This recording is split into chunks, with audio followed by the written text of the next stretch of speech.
nunca sentiu dor nas costas? Quase todo mundo, não é mesmo? Mas quando essa dor aumenta, tudo fica mais complicado. E entre as causas está a hérnia de disco, um problema que atinge principalmente as pessoas acima dos 30 anos. Quem vai falar sobre o assunto é o ortopedista e professor de medicina Sérgio Zilberstein. Bom dia, doutor. Bom dia, Laura. Como é o processo de formação da hérnia de disco na coluna? A coluna é um segmento que serve de suporte para a medula, como se fosse um canal protetor, e para os membros superiores e inferiores. Entre as vértebras que compõem a coluna, nós temos o disco intervertebral. Ele funciona como se fosse um amortecedor.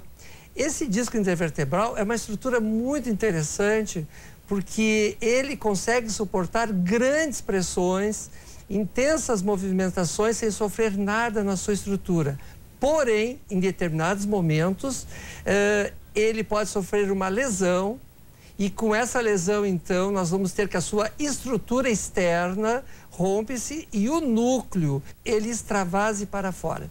E basicamente isso é o que nós chamamos de hérnia do disco. E quais são as causas? Bem, a causa bem específica é um processo de envelhecimento da estrutura. Aí você vai me perguntar, mas como é que envelhece uma pessoa de 30 anos de idade? É que hoje sabe-se que praticamente os discos refletem a nossa carga genética. Então não é a idade que mostra a presença ou ausência do disco, mas sim o que nós carregamos dentro da nossa estrutura corporal.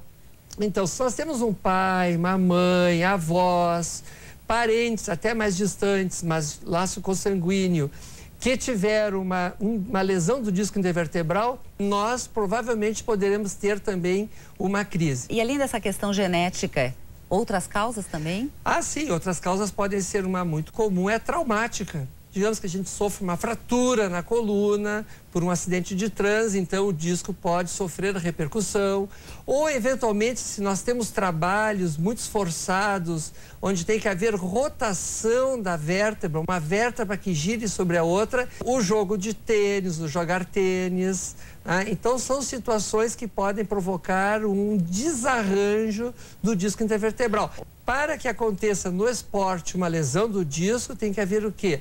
Primeiro, alguma coisa prévia, interna no nosso corpo. Segundo, uma má execução do movimento, que tem que ser repetido muitas e muitas vezes para que se lesione o disco, ou até uma infelicidade de se fazer algo muito estranho que possa lesá-lo. Então, se eu tenho uma dor nas costas, na região lombar, e que esteja relacionado com o disco intervertebral, eu preciso contar tudo que se relaciona com a minha atividade da vida diária.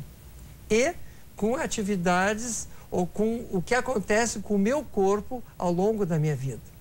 Aí eu tenho condições de fazer uma análise. Isso já é uma prevenção.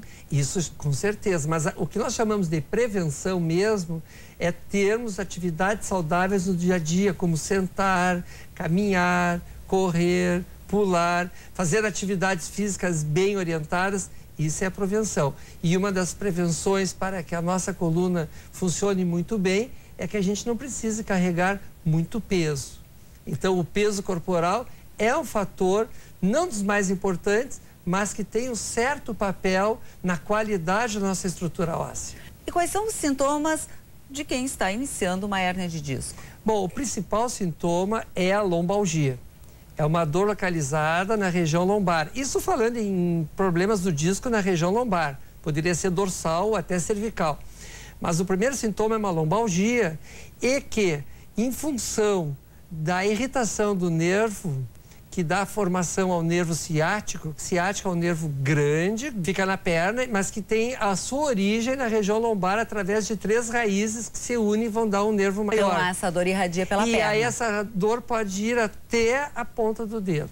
E o sinal clássico de quando esse nervo ciático está comprometido é que quando nós vamos deitado elevar a perna, nós teremos o teste chamado teste de Lassègue, que é o teste da dor do nervo ciático.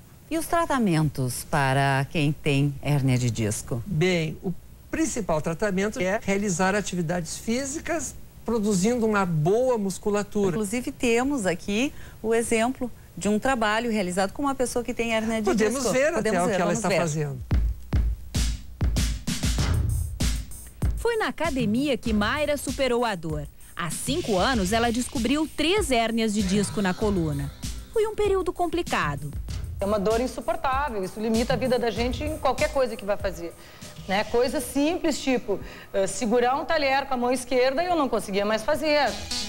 O treino começou bem devagar, com alongamentos para relaxar.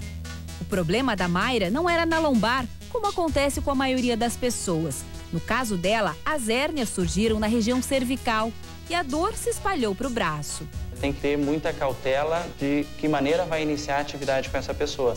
Normalmente atividades leves, com um mínimo de carga, né? Passando assim por sessões de alongamento, sessões de mobilidade, para depois fazer um reforço muscular específico. A gente baixa a cabeça ou faz o alongamento bem lateral. Esse para trás a gente está comprimindo, provocando um achatamento entre as vértebras. Comprime muito mais o disco, pressiona a raiz nervosa, provavelmente causa dor. O trabalho de reforço que a Mayra faz até hoje inclui exercícios para braços e ombros. São os músculos que vão ajudar a sustentar a coluna e evitar a dor. A gente fica com o joelho um pouco flexionado, que é para provocar um maior conforto na coluna. Traz só até a altura do ombro, porque daqui para cá a gente já está pressionando bastante a cervical. Então até essa região aqui é bem seguro de se fazer. Já quando a pessoa sofre de hérnia na região lombar, é importante fortalecer a musculatura do abdômen e pernas. De forma geral, a atividade física sempre é benéfica. Qualquer pessoa pode fazer atividade física desde que tenha passado por um médico ortopedista. Mas é preciso ter alguns cuidados. Os exercícios devem ser orientados, senão a dor pode aumentar. Para mim isso foi ótimo. Eu não fiz a cirurgia que eu não queria fazer, eu não tenho mais dor e as minhas hérnias estão lá e não me incomodam.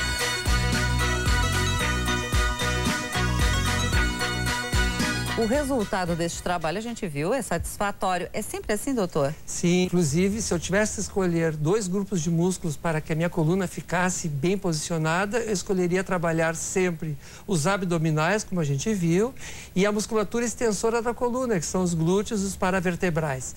Mas voltando assim ao que fazer quando nós temos uma dor nas costas e ela está relacionada com a hérnia de disco, a primeira coisa importante é lembrar o seguinte: o tratamento sempre é conservador e podemos esperar o tempo necessário para aliviar as dores nas costas. Então, quando se fala em hérnia de disco, mesmo na presença da hérnia identificada nos exames de imagem, o tratamento é medicamentoso e fisioterápico. Claro que em determinadas situações nós não podemos esperar. São uma em especial, quando existe o extravasamento abrupto do núcleo do disco, que é uma hérnia aguda, e esse material vai comprimir a medula ou as raízes, podendo levar até uma paralisia das pernas.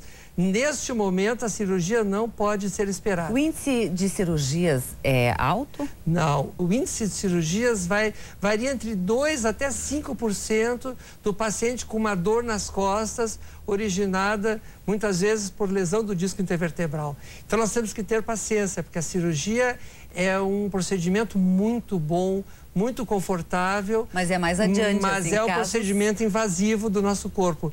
Ele tem o seu momento de ser realizado. E quando realizado com uma boa indicação, dá um bem-estar muito grande para o nosso paciente. Então tá, muito obrigada, doutor Sérgio. Foi um prazer ter recebido o senhor aqui no nosso programa. Eu que agradeço a sua atenção. Bom dia.